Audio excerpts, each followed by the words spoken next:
Good morning and welcome to Sunday Soul Day, weekly fuel for your mind, body, and soul. Hi, Alli. Hi, Damesha. Good morning. Good morning and welcome to season 2. Can you believe you're in season 2 on our podcast? I'm It's still processing that, but just really excited and proud of us. Mhm. In the first season, we had, I think, we ended with 28 episodes. So just shy of 30, and starting the new year. Happy New Year to everyone. Hope your new year is off to a fantastic start. We wanted to kick off with part 2 of the narcissism topic that we talked about in season 1. We got so many people just sharing with us, commenting, sharing things that, I didn't even know that friends were going through. right. And it created so much buzz, and we just thought we were, kind of sharing our experience and what we did, on the other side of it. So, what was your experience like? I know you got a lot of folks, reaching out to you after. Tell us a little bit about that. Yeah, I couldn't believe how many people wrote to me and thanked me, and how some said they didn't have a word to go with what they were currently going through or what they had gone through in the past. And I even had someone say, "Oh my gosh, maybe I'm a narcissist, or maybe I have narcissistic tendencies. I really want to watch for that." Which was fascinating and really stood out to me.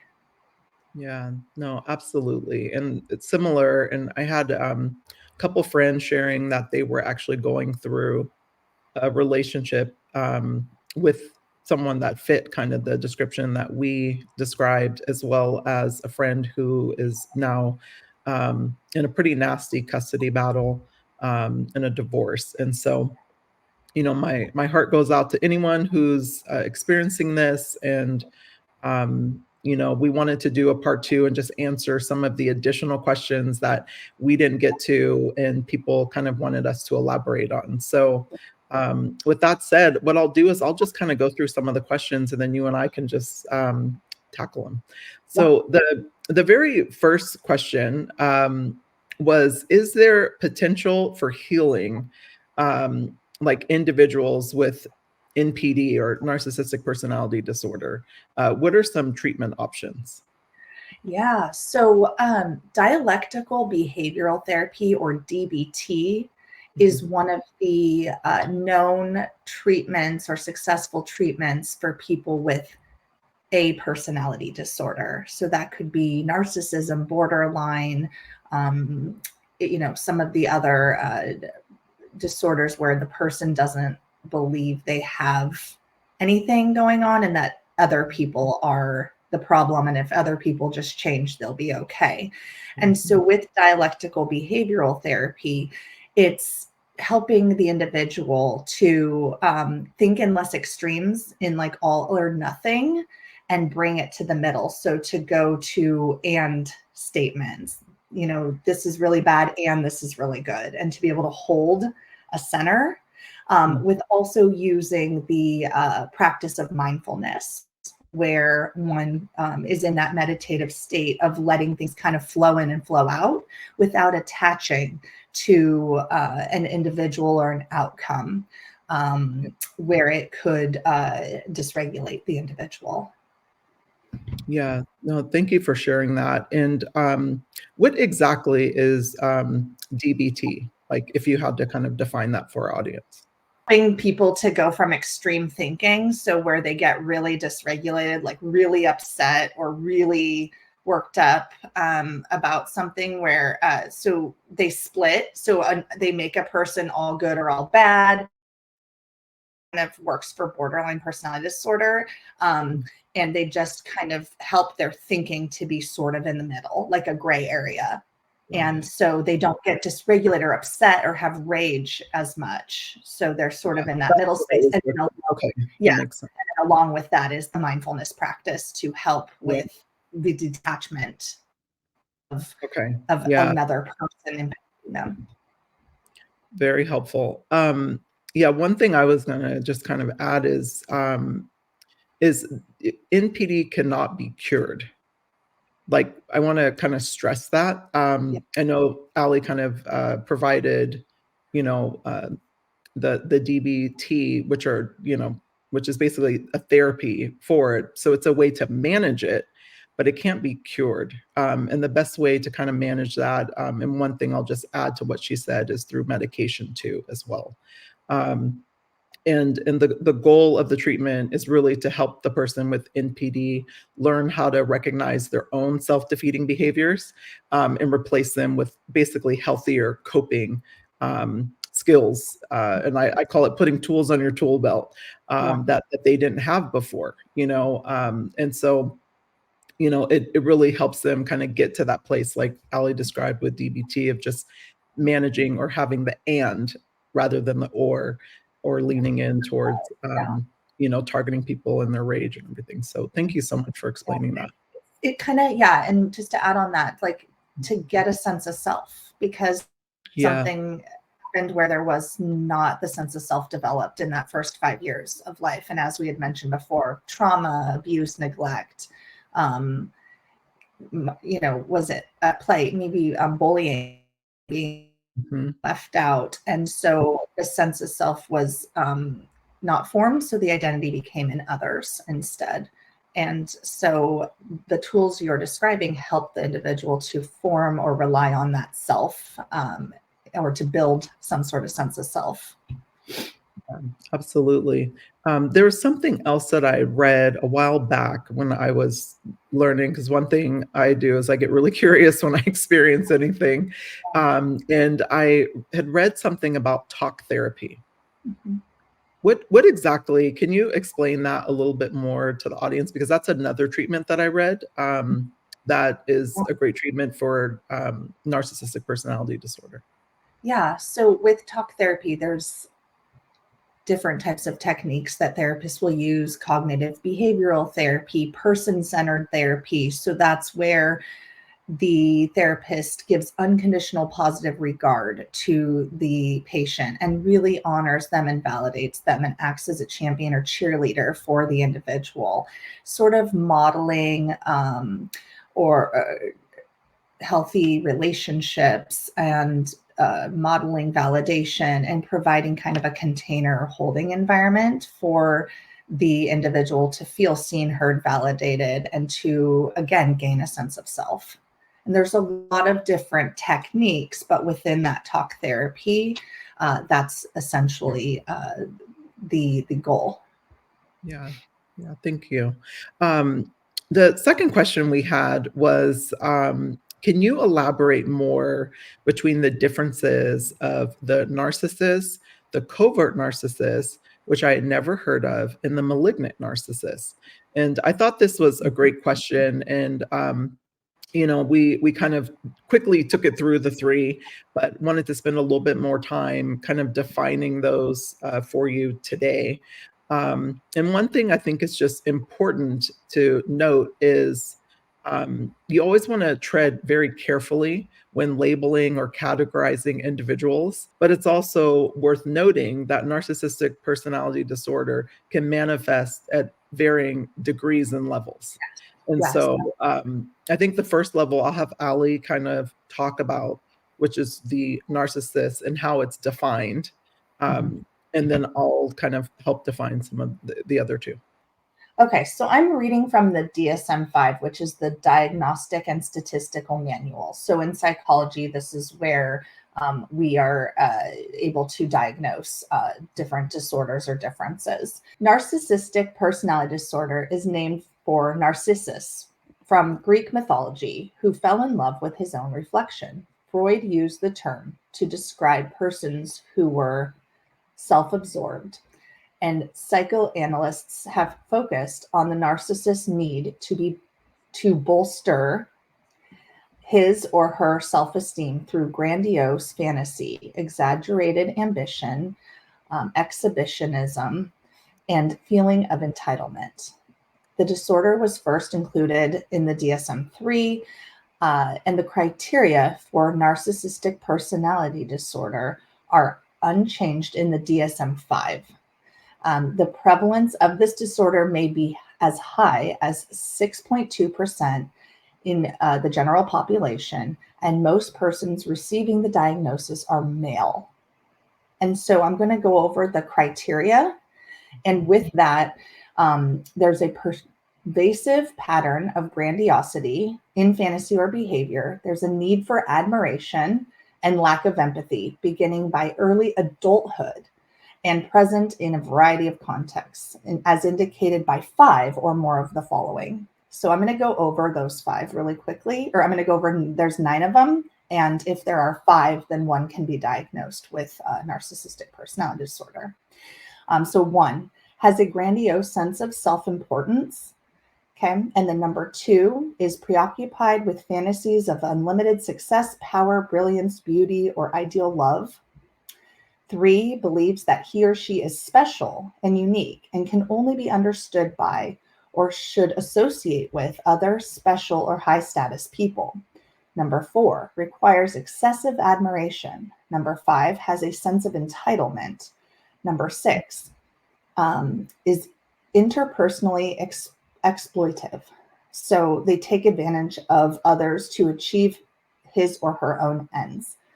7, lacks empathy, is unwilling to recognize or identify with the feelings and needs of others. Number 8, is often envious of others or believes that others are envious of him or her. And number 9, shows arrogant, haughty behavior or attitudes. Yeah, thank you so much for sharing that. And it's interesting that they said that more narcissists are men. Yeah. I found that very interesting. Well, getting onto the covert narcissists, it's interesting because it's a very similar list to what Alli just read. But in addition to that, they're more passive aggressive. They criticize and judge from the sidelines. They have a superior sense of self. They're very threatened by honesty or directness. They swing between like idolizing and devaluing him or herself. They deny or dismiss other people's feelings or lack empathy, as Alli kind of shared.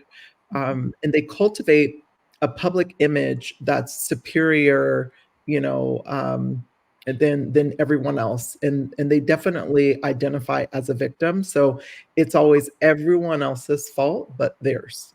So just to give you an idea. Can I jump in? Yeah. Yeah. And so as we were talking about how there's a larger percentage of men diagnosed, I don't have the evidence or the stats on this, but I wonder if more men are diagnosed because of the what you just described of the covert narcissists. I wonder because the DSM talks about just narcissism in general for the most part. And so sometimes it's like the squeaky wheel gets the attention, right? And so I'm wondering if there are more females than are being diagnosed who do have narcissism and there's less of that covert nature the overt nature to them. Yeah, no, absolutely. Absolutely. And the third one is the malignant, which is everything that we just described in the other two. But what kind of, I think, separates them is they have an inability to feel guilt, remorse, or empathy. They lack concern for the well-being of others. They're reckless, irresponsible, or very impulsive, explosive in nature, very aggressive.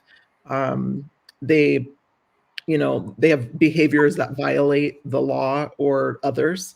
And the scary thing about this is that they seek pleasure in it. Like there's one of the things that Alli shared in the first episode was her friend who was talking about a partner that she was in a relationship with. And she asked him why he did certain things to her. And he said, because I can, and that kind of behavior is very in line with the malignant narcissist, just to give you an idea. Yeah. Did you want to add anything, Alli, before we go on to the next question? No, I think that you're describing it really well. Okay. I think we're good. Yeah. Yeah, well, getting on to the next question, one of our viewers said, who are often the more likely targets of the Okay. narcissist. And, Alli, I think you kind of shared something that I thought was really great. Yeah, the people who are kind, forgiving, individuals who struggle with codependency, as I had mentioned before, they place others before themselves. Someone who they perceive can be easily controlled or manipulated. Someone who sees the good in others and can look past the bad. And also someone who has something the narcissist wants, either a talent or a level of kindness or a light in them. Yeah, that is really interesting. And on the flip side, speaking of something that the narcissist maybe sees, they also target strong individuals, people that project confidence and success, or, traits that they find attractive. They may want to enhance their own image. So Mhm. by, aligning with this particular person, then that like Ali mentioned, a talent or kindness or a light in them, it kind of boosts their social status. Yeah. But in addition to that, it's also when they're more covert or a malignant narcissist, they get very excited about taking that person down, so they bring them up, yeah, Yeah. just to bring them down. And so it's more of a challenge too when Yeah. the person is really strong and confident and, has their shit together, So Yeah, there's the bring them up to bring them down, but one thing that I've seen and I've read is they'll target people who are high achievers or yep, high up in a company or an athlete or just yep, well known, and I've actually personally known someone who falls under some of these descriptions with their relationships, finds people who are achievers, and the people around them are all gushing over them or complimenting them, and the person comes in into the relationship to and I quote, tell them their shit doesn't stink, and kind of put them in their place as like a, I think a power play. yeah, that's a good word, is power play. And I think I've experienced that myself, not to victimize myself in any way, but it's I think when you have, confidence, or you're sure of yourself, or, you feel even good about yourself, or you carry a certain light in you, um, a lot of times people that maybe their light is hidden or overpowered by their darkness, because we all have light and dark in us, but sometimes the darkness overpowers the light. They can see the light, they're attracted to the light, and Yeah. then they want to do whatever they can to dim it. And I've experienced this in personal relationships and familial relationships, in the workplace. So I definitely know what it feels like, Yeah. and even wanted to reach out, like when I was going through my healing journey, and we'll talk about a little bit more. Right. I seek therapy because I wanted to make sure that I wasn't carrying any of those traits myself, and I think we all, and you can correct me if I'm wrong, we all kind of have some narcissistic, tendency in Narcissistic us. tendencies and Yes. narcissistic phases. Like I Yes. will be completely honest, when I was probably around 20, 21, Oh, 22, yeah. it was like, and other phases of life as well. During harder times, it's harder to cope, so it's easier to grab Yeah. onto some of Yeah. those faulty coping mechanisms. Yeah. Um, yeah. And one thing that you brought up that's so fascinating is that someone who has more darkness will see someone with a light and grab onto it to bring them down. And it just makes me think of going from looking at life through like that scarcity mindset versus an abundance mindset. And I one thing I just wish for everyone is to recognize there's enough for all of us, Yeah. and that there isn't just a shortage of light. Like, well, I got to steal their light, rather than I can learn from their light and have some too. Yeah, and sometimes they don't even wanna steal it. They just wanna dim it, because they feel bad about themselves. Like, if you think about, most relationships are mirrors, and, you're mirroring to the other person and vice versa, but Yeah. really you're holding a mirror for them. And so, because they're in that intimate relationship, they see themselves in a way that they don't even wanna see themselves, and things come up in relationships because it's an intimate, an intimate relationship. So things will come up that you'll get triggered, you'll get, so all of these things come up. And so when that happens, at least in my experience, I've seen, people with narcissistic tendencies, again, not to label them, but they definitely fit some of the things that we described. They then want to attack because they feel bad about themselves. Mhm. And so they want you to feel bad about yourself. Mhm. Just a projection. Yeah. Yeah, absolutely. Yeah. In the next question, one of our viewers said, I think I might be in a narcissistic relationship. What does it feel like? Now, Mhm. I just basically created a laundry list of things that I, Yeah. thought would be helpful. And please add to the list, Allie, or if I'm missing anything. Yeah. But you feel unlovable. You feel like you're not worthy of their time and attention, so you're constantly doing things to seek it. You feel like there's something wrong with you. You feel like you're not attractive enough, so you start to second guess how you feel or look, and it plays on your self-esteem. You think you might even be going crazy, especially if you're with the covert narcissist, because they will try to distort the truth. Mhm. You sometimes feel like very lost and unsure of things. Um, you can even feel, and I have felt this in a relationship, just a chronic sadness, almost like a depression.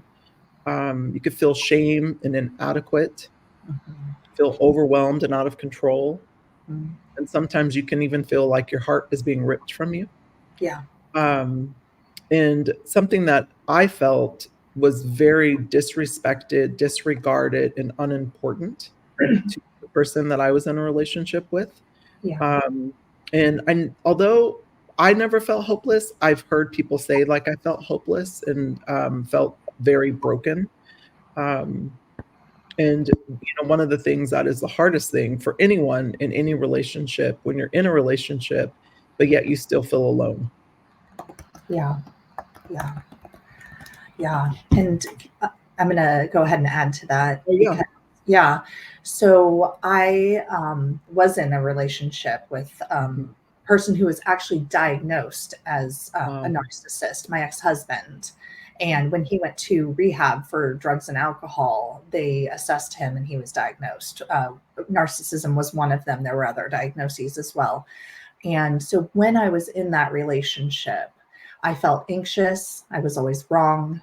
Um, I was like, oh, how did I ever see the world the other way before? Oh, thank goodness this person is finally showing me the right way because I was wrong all this time. Um, and there's no intimacy. Like even if there's sex, there's no intimacy. Yep. There's a fear of them.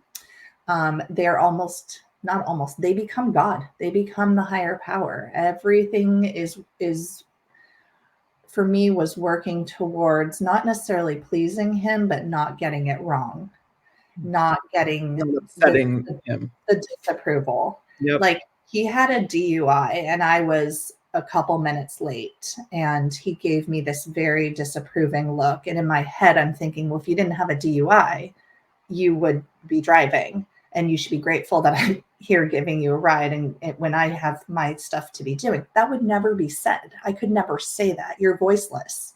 Yeah. You're voiceless, you're wrong, and everything is about them.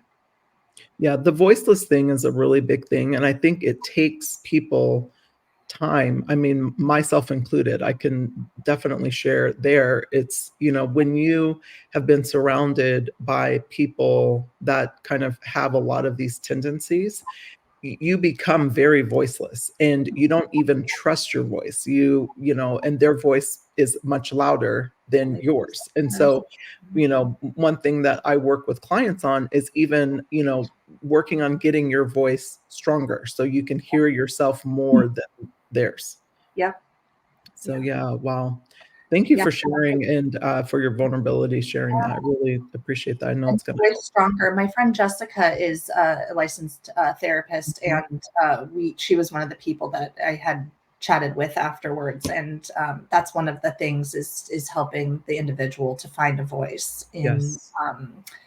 and to practice on people who are more like to practice relationships. So have practice Mhm. friendships. I know that sounds kind of weird, but life is transactional in a way, but to practice on people who are maybe in their support group or who are naturally, kind or easygoing, and to kind of practice your boundaries before interacting with maybe people who are more difficult to interact with, like a family member or a coworker.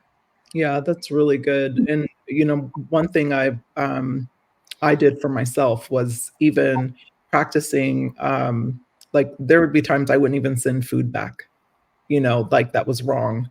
But, Uh, like, something so simple that anyone else would be fine doing it, but I would just be like, "It's fine, just leave it." yeah, But, like, it took me, some time to then, like, yeah, advocate for myself. yeah, So I started, in spaces like that, yeah, yeah.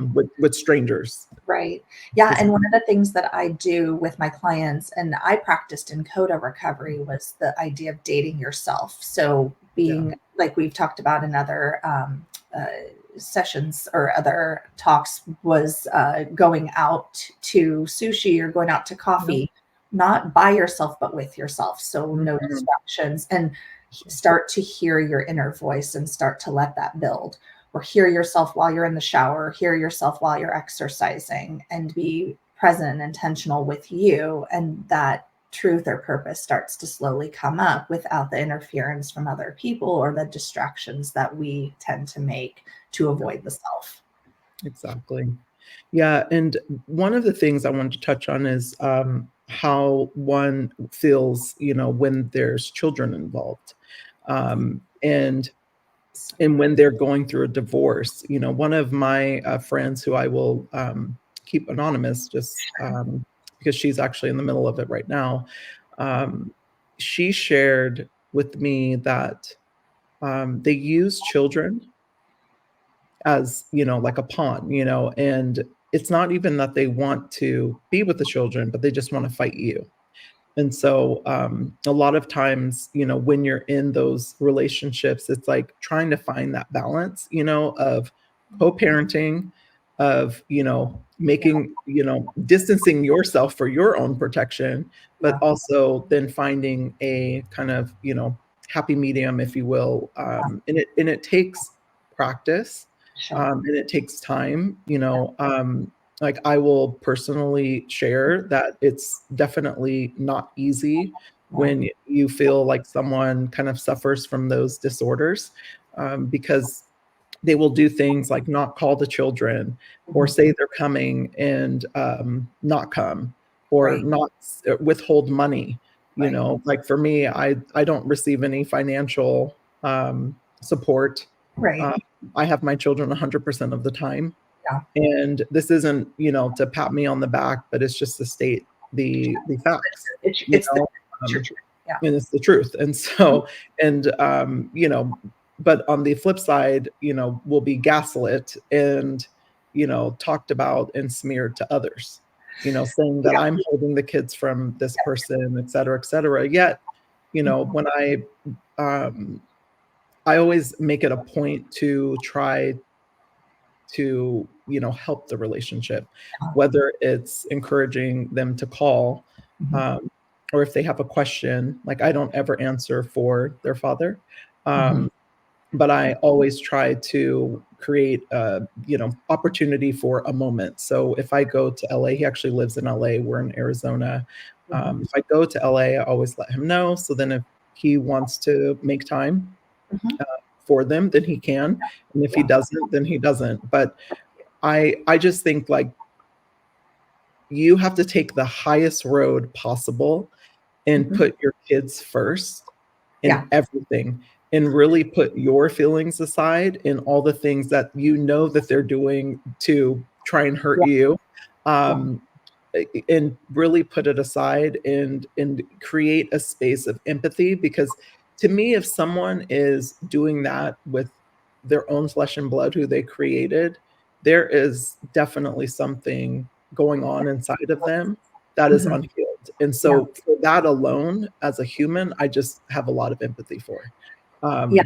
Yeah. And I want to add to that, that sometimes being on the receiving end of it, you won't take the high road all the time. I've been in that personally. And sometimes I didn't take the high road. I'd fight back. I would play the same game back as a, well, you did this to me, I'm doing this back to you. And to really keep in mind that the children are, the well-being of the children are the goal. Yep. And to give yourself grace, you mess up, you get back on and you do what's best for, you do what comes from a place of integrity and you do what's best for you and the children.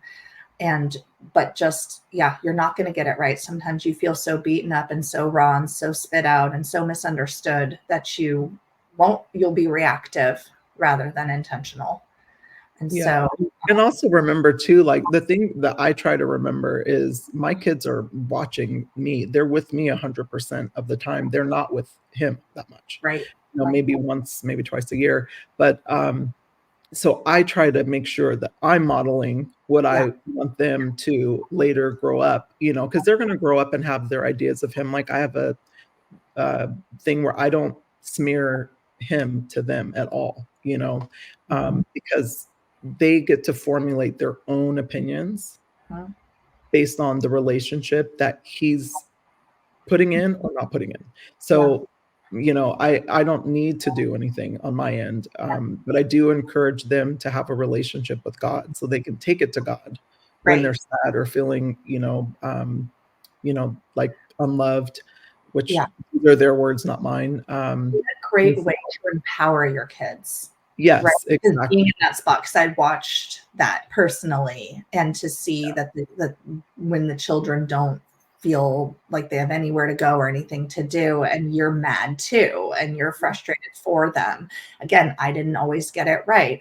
We're all human. I said things I shouldn't have within an earshot or to them out of anger, out of frustration, out of desperation. It was sort of like, I'm mad for you, or I'm mad that this is happening to us. But I love that idea of helping them to feel empowered, whether it be through encouraging a relationship with God, or encouraging journaling, or encouraging them to, or putting them in therapy or some sort of a support group so that they can have a voice and an opinion, and that our opinion doesn't become their opinion. And I'm learning that today, even as a therapist and teaching people, you know, ways to navigate difficult co-parenting situations. Like I'm still learning that today. And it was hard. I was given a second chance because I think I would get it more right this time than last time. I mean, I was younger, and, you know, hindsight is 20/20. And I practice every day that grace for myself, and to do better because I know better. And then I wanted to just if it's okay, I wanted to talk about with clients how the co-parenting, like certain ways to co-parent with someone who's difficult to co-parent with. And one of the things that I see is just the back and forth in the communication. And one thing is, when you're dealing with someone who's a narcissist, or has those tendencies, meaning they haven't been diagnosed but have those tendencies, there's really no point in defending yourself. There's no point in arguing. You're not going to be right. Narcissists are experts at arguing and fighting, right? Or ignoring you when you need an answer. Yeah. Like I've been guilty of that, like going back and forth, trying to over-explain, trying to reason, and there's really no reasoning with a person with those tendencies. So I would say not in the paragraphs. Minimize the access that they have to you.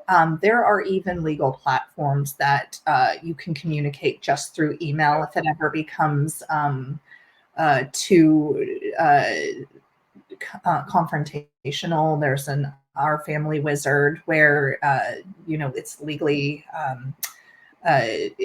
enforced by the court that you can only communicate on that platform. You can only use a certain type of wording. If the wording's too extreme, it will tell you. And stick to the facts and stick to the children, right? You are no longer with this person. manage your feelings on the side with a therapist, a trusted friend, a support group. But stick to the facts, answer the question, don't defend yourself, and don't attack the person, because now you're lowering yourself to the level of someone who is suffering from a mental illness, and where they don't even see it. They see themselves as fine. And so you're now arguing with someone. There's no reasoning. It's like arguing with a drunk person. There is no argument. And so people always talk about the gray rock, right? Become as boring as possible, as uninteresting as possible. Be direct, be simple, have it in writing. I wouldn't do phone calls either. And short and specific and to the point, and don't take it personal. It's so easier said than done, but don't take it personal, because their response will be snarky, confrontational, or like Damesha said, ignoring. Continue to focus on your own opinion of yourself, regardless of how they treat you. They are hurting.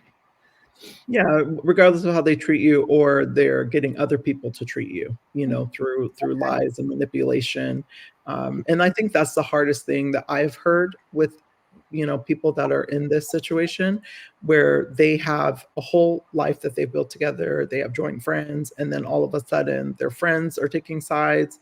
They're, going with maybe the more narcissistic person, and that person is smearing them to others. And so it's, what I always think, I mean, at least for myself, I cannot ever control what anyone thinks of me. And, nor am I trying to. And quite honestly, other people's opinion, like, it really doesn't matter, because it doesn't define who I am. And there's not a single person on this earth that I look to, for their opinion of me. Like, I look to God for my, the opinion of myself. And so, like, I don't see myself through anyone's eyes but my own and God's.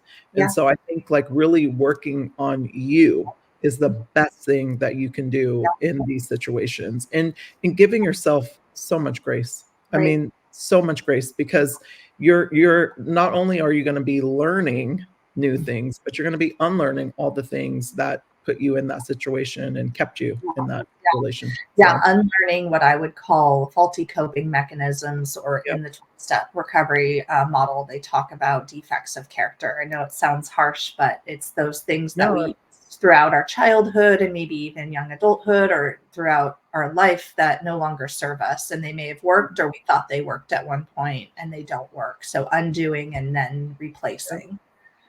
Yeah. Now, one thing that another guest asked was, how can one end a relationship with someone that has this? And, there's three, I would say really four things that I did, is really stay calm, as calm as you can, because so many things are going to happen after you break off. Whether it's narcissistic rage, whether it's, smear campaigns, or, lies told about you. Like, I have been, similar to my friend who shared this, like, she was berated for hours on hours, and then her reaction would be recorded. And, that resonated with me, because I've experienced the same. And I think the best thing you can do is stay calm and not take things personally, and really get to protect yourself, like work on protecting yourself, and really taking care of your mental health, and self-caring, whatever that looks like for you. Alli and I are going to share some things, in a little bit, but really, it boils back to really focusing in on you, so then you can pour into, if you have children, or if it's just you, pouring back into yourself, because the only way we can then show up as our best selves, or if you're a person of service, serve others, is really first and foremost is taking care of ourselves. Yeah, absolutely. I look back at when I left my ex-husband, and for me to get out, I had to get honest. I called every single person who I trusted from home. And luckily, I had a support system at home that I had abandoned through the narcissist moving me to another state and isolating me. And I called, it was back when cell phones had, you had a big bill, right? So like 15 $100 worth of phone calls to my mom helped get it reduced, but to every single person who I trusted, which, wasn't a lot, but it felt like it after being in isolation. And I just told the truth because I didn't trust myself. I thought if everyone knows, then I won't go back. That I will Wow. almost be. That's really good advice too, like is really sharing. And I think this is why Sunday Soul Day is so powerful, and really a lot of podcasts that are out there is sharing your story, Yeah, and getting it out there in the most authentic way, sharing your experience, yeah, um, that is really great, just even starting from that place, because I think what is, and I'm guilty of this. So this is why I keep wanting to say this to you. It's like so powerful. I just focus on myself. Like I take care of myself and then I just keep moving forward with my life. yeah, That's been my pattern in the past. But yeah, I think I've gotten to a place where you have to put a voice to things, and you have to share in order to shine a light on it. yeah, Because when we don't shine a light, then the abusers can continue to abuse and continue to go forth. And I've said this in many different forms, but so many people that I've encountered throughout my life, from family relationships, intimate relationship, even friendships, have benefited from my silence. yeah, yeah. Yeah, absolutely. Standing in your truth, standing with Yes, the higher power that you um, absolutely. believe in, and then finding a small circle of people. I think a small circle is really Oh, important.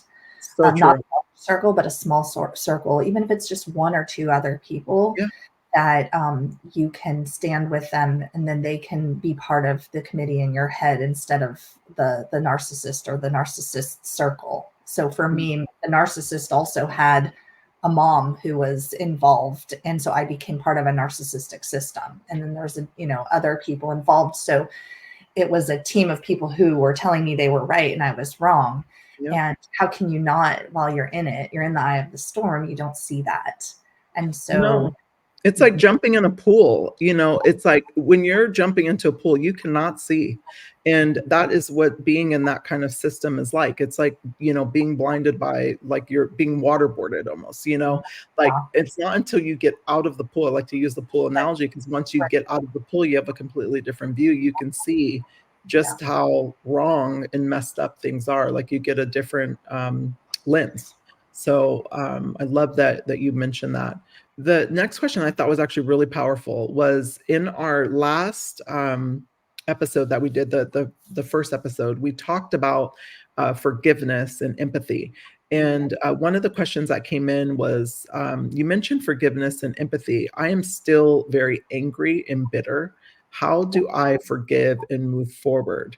And this was such a great question. And, I actually, it let me like kind of think about like how did I do that, like and I know that we've talked about this before in the past. Like I think it's, for me personally, and I'll share and then I'll let you kind of dive in, but for me personally, I forgive others a lot faster than I forgive myself. Whereas some people are actually the opposite. They forgive themselves Mhm. first and it takes them a really long time. Like they almost, hold the bitter and the anger towards that other person. But I'm actually the opposite. I think I get angry at myself for allowing, me to, like, I'm like, why would I even stay in that particular relationship? Why didn't I love myself enough to leave? Why did I give that person so much grace and not myself? So I kind of have those dialogues, but that question really made me think. And so I thought about, like, what does it take to even start, having just forgiveness and empathy towards others? And I think first is what you just mentioned, is getting honest, not just with yourself, but also the situation, acknowledging the feelings, and then exploring the root cause. Like reflect back on what caused you to even enter that relationship. Like what caused you to, like what was it about that person that attracted you? And then looking at yourself, like why did you find certain things attractive? Why did you Yeah, tolerate certain things? yeah, Why did you? So those are things that really help me. But then also shifting my perspective after that, like understanding that we are all human and we all, are going to go through certain things that are going to cause us pain and heartbreak. But it doesn't have to define us, like it's just a part of our journey, but it's Right. not the end of our story. And so, Yeah. that's the other thing. And then I think really practicing self-compassion first, because if you can be compassionate with yourself, you can then be fully compassionate with others.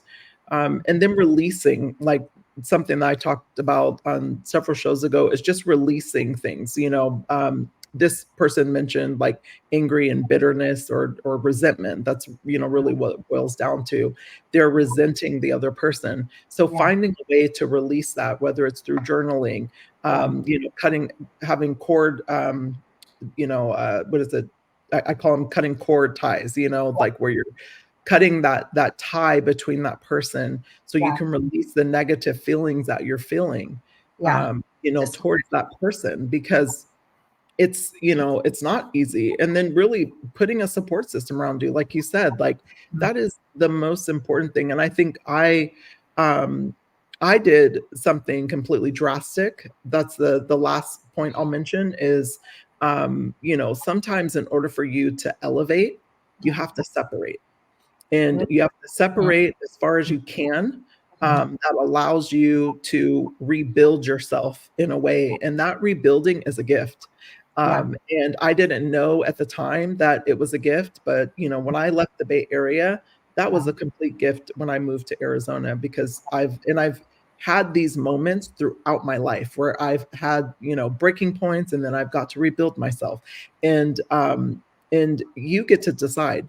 That's where the power comes back. Like you get to decide how you want to show up, how you want to move forward.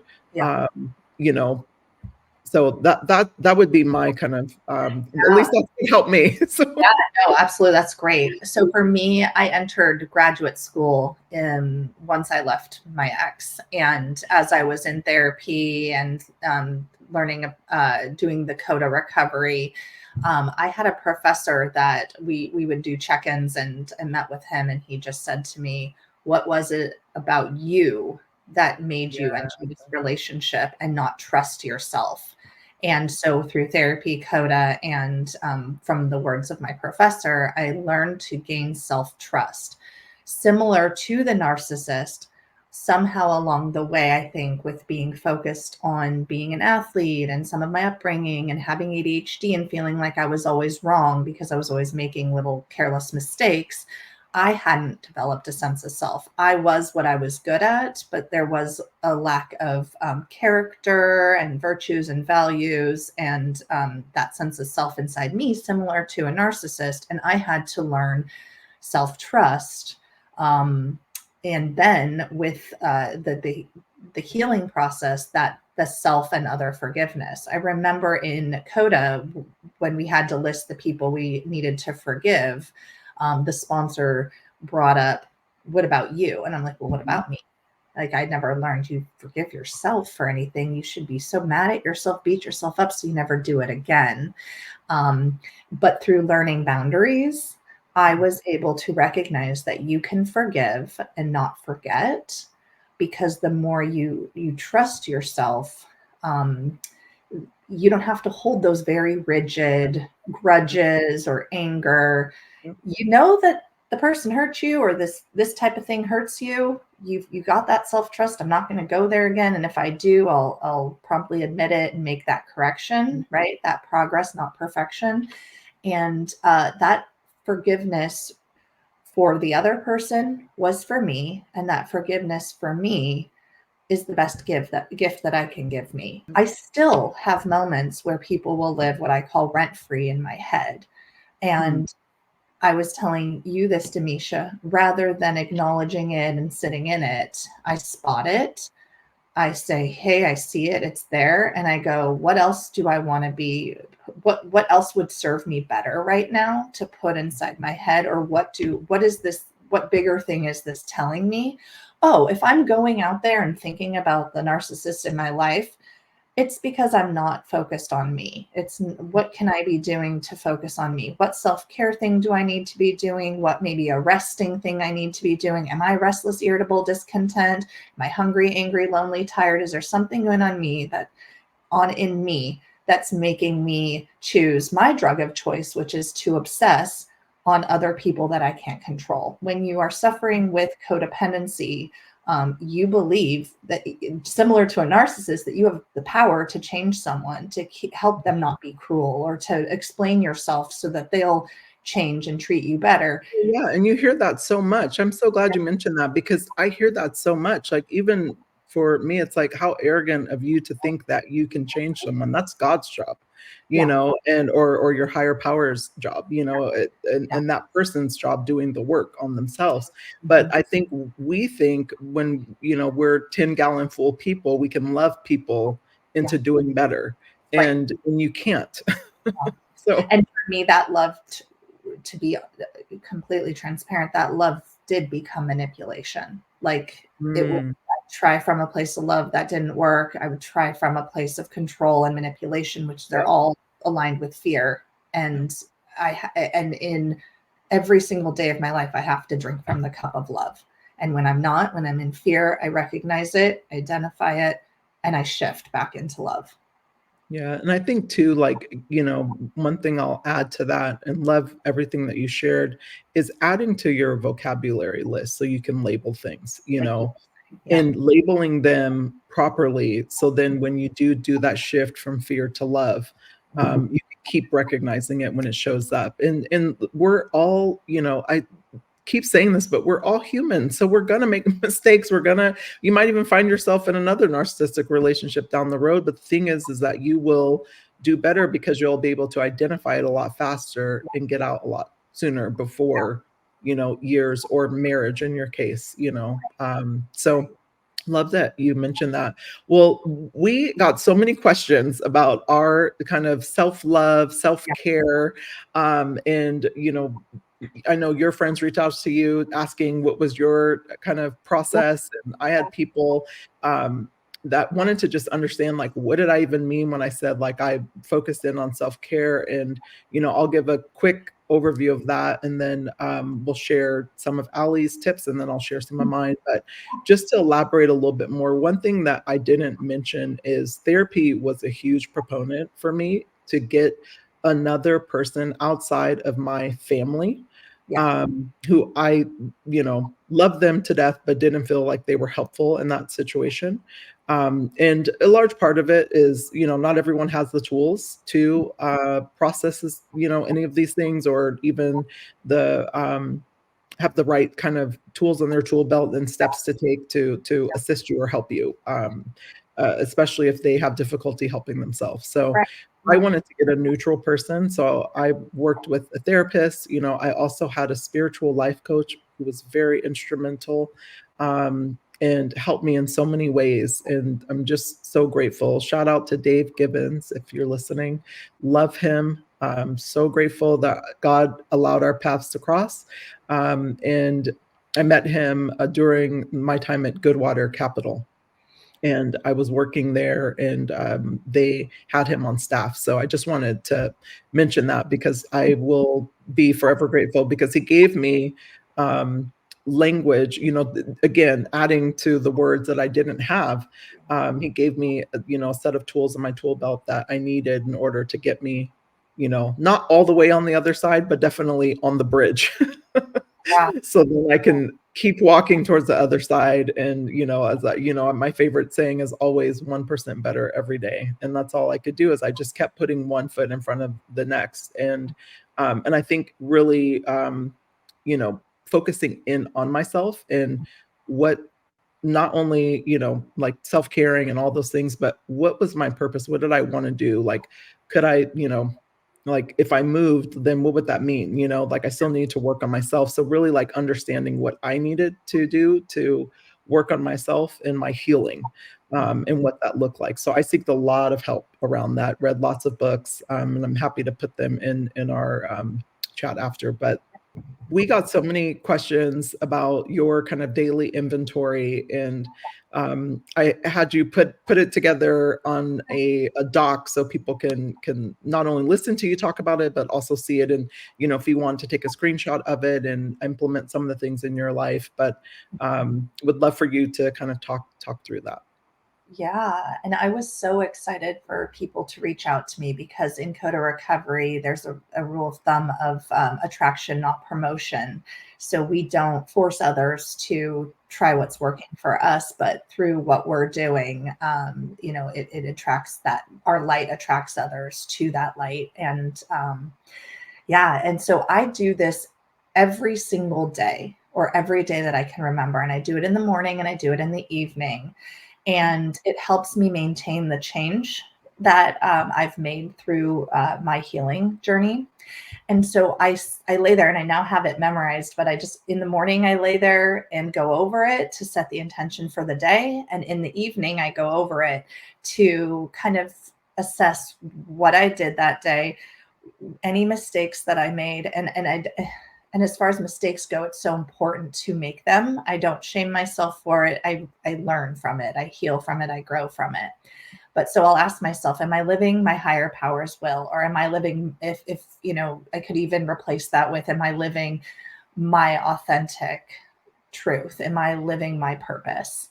And then in that moment, if I feel that my control has taken over, I surrender it. And I can actually feel the tightness just kind of release and I relax into my bed. Or if I'm sitting up into that sitting position. I ask myself if I'm practicing gratitude. Right then and there, I'll stop and do a gratitude list. And then it turns into the gratitude flow. So I'm no longer making the list intentionally. It just starts flowing where I see little pictures in my head flashing of all the things I'm grateful for. That brings me from that space of glass half empty to glass half full. And then did I do something in the form of prayer or meditation? Did I communicate in a healthy way? And then if I let any unhealthy behaviors take over today, what were those behaviors? So kind of those faulty coping mechanisms we talked about.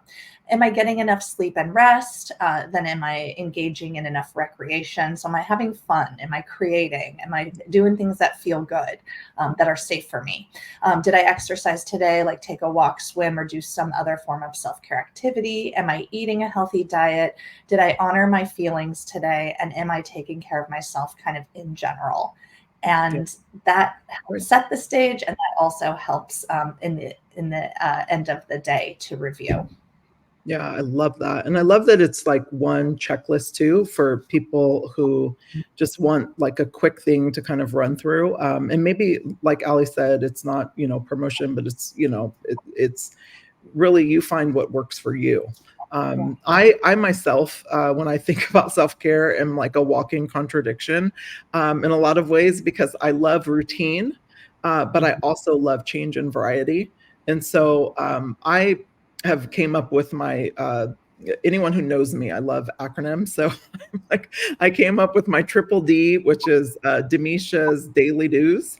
But they all focus on fueling three things, which is the premise of this whole show, fueling my mind, body, soul, and also my spirit through prayer life. And so I'll just quickly share. I'm not going to go through everything in detail, but happy to, if you want to DM me or, send us an email at sundaysouldaypodcast@gmail.com. Happy to email this to you. But I'll just share mine. So, and I also share this with my clients. So it's on a slide presentation, just so you know. But my first thing I focus in on is my mind.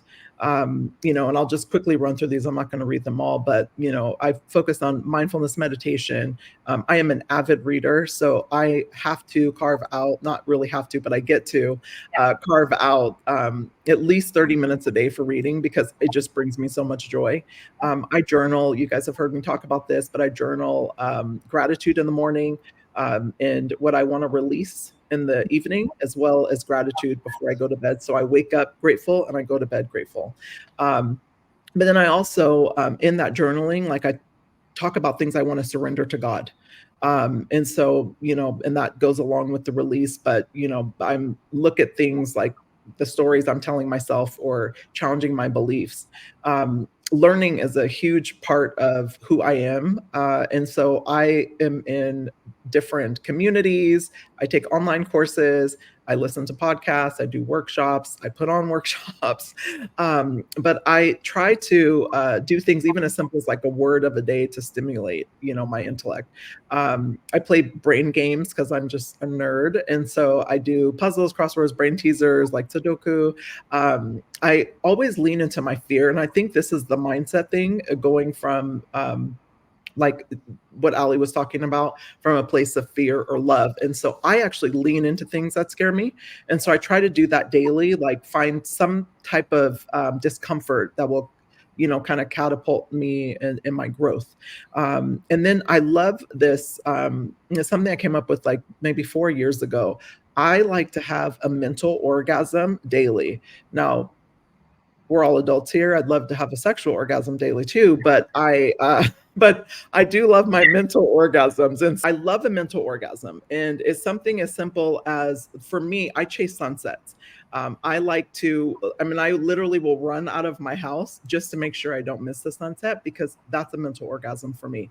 Yesterday, I came across Travis Barker, who, I don't know if he'll ever listen to this, but love him. He is so talented. But I came across a video of him playing his drums, and I was so blown away at how talented he was. I mean, I've always known he was talented, but just the way in which the ease of it, I mean, it was so beautiful to watch it. It just, gave me a mental orgasm. And I, like Alli, do daily affirmations. I actually love the I Am app.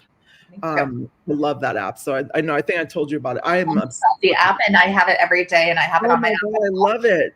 I'll be looking at Orange Theory, and I'll just look down at it. It is so good. Thank you, I Am app. Like, if you're listening, we love your app. I have turned all my clients onto it, friends, family. Like, I just love it. And I love that you can customize it daily. Again, going back to my walking contradiction, I like change, but I also like routine. Right. And I'll kind of run through these quickly, but the body, really big on prioritizing movement. So I love to just take a daily walk. It doesn't have to be some major physical thing for me. If you guys are watching this on YouTube, you'll see a picture of Ernestine Shepherd, who is an 80-year-old. She's the world's oldest female bodybuilder. And I love putting her here because she is inspiration to me, because it doesn't matter. She actually got started when she was like, I think, 60 or something like that. So she didn't even start her workout journey until she was, well up there in age. And I just love that, because we're not too old to start. And if you had a New Year's resolution and you didn't start on the 1st, you can still start today. So love to just kind of throw her out there. But, anything Alli mentioned, running, she loves Orange Theory, yoga, weightlifting, dancing. I like to dance. So every Sunday we do dance offs in our house. So that's a form of exercise. But I try to not focus on like the calories I consume, rather than like focusing in on balance. And so making sure that I get what I need. But I just always, think to myself, like, moderation is key. And I am a huge water drinker. I drink probably like close to a gallon of water a day. And then the sleeping for me, I'm not a great sleeper, but I make sure no matter what, I always get 6 hours. So that is something that's really important to me. And then the last part is just the soul and the spirit. I connect to nature. That is a big thing for me. And I will share a little bit here, because I believe that all of the answers that we are looking for in nature, like, I try to surround myself like with trees, especially. I do a kind of energy transfer to trees. And I know it probably sounds crazy, but I even taught this to my kids. So one of my favorite places in the world to go to is Tahoe. And I love just being surrounded by the trees there. But when I am holding things or carrying things and I need to release them, I release them to trees. And, I then take back their good energy that trees have. And I'm able to breathe more, So if the journaling isn't helping and releasing, via journaling, like, I like to get into nature, and that's what I do. I do a release exercise. And so I'll do a post about this, just so people are probably like, what is that exactly? But I'll do a post about that. And gratitude's a really big part of my healing, is just really being grateful for the little things. I think children help with this. I'm sure Alli can probably attest to this too. Our children, they're so grateful for bubbles. They're grateful for the tiniest things. And so they just remind you to be grateful for the little things, as well as the big things. And we all have something that we can be grateful for. I try and do a random act of kindness, especially when I feel bad. Like, this is a little thing I'll share that I do not publicly share on social media in any way, shape, or form. And maybe I should. I don't know. I try to do things, certain things I do in private, I don't always share. But when I feel bad or sad, I will go and donate to someone, whether it's something, an item I have in my house, or money, or time. But it's, and not just when I feel bad, but that is when I'm like feeling low and I need a little bit of a boost, knowing that I gave something to someone, I will just find something to donate to online, and I'll, maybe donate $50 or $100 or $200, like just to kind of release how I'm feeling, to give to someone else. And that's been really, nurturing for me. And then I have spiritual practices, like my kids and I pray daily. Alli witnessed this. We stayed with Alli and her family, and I have taught my kids a prayer since they were, before they could even speak. And so they used to hum it. But now they're able to put words to it, and they memorize it. But I won't share it here, but I will do a post about it on social media. Music is very healing to me. So I listen to a lot of music. If you know me, I'm always sharing music. So I definitely want to we should actually have a Sunday Soul Day playlist, where we share music, because we're constantly using music as well. Right. And I think just self-reflection and connecting with others. Like I said, I'm in a lot of communities, and that's been really helpful. But I don't do all of these things daily. But what I wanted to just show you is, provide you with a list of things that I've done that, has helped me throughout, my journey, and even today. It's like a grab bag or a toolkit, right? I think that's important also, because it can be overwhelming to go, oh my gosh, she does every single one of these things. But no. All right, let me be very clear. Body, soul. It's like each bag, mind, body, soul. Okay, here's where I can grab from and do something within that area to take care of myself. Yeah, exactly. Exactly. Well, those were some of the questions that we had. The last question was just around resources, which we will be sure to put in the description. Alli had some great books. I came across some great ones that helped me throughout my journey. And so I'll be sure to share those, and we'll also share them on social media as well. But we are so grateful and really just appreciate all of the comments and the feedback, and, people just being really vulnerable with us. We are so grateful. So yeah, thank you.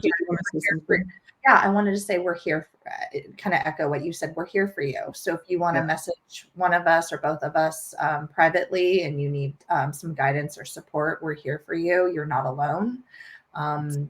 Let's do this together and support one another through these challenging relationships and these challenging situations that we have that go on within ourselves.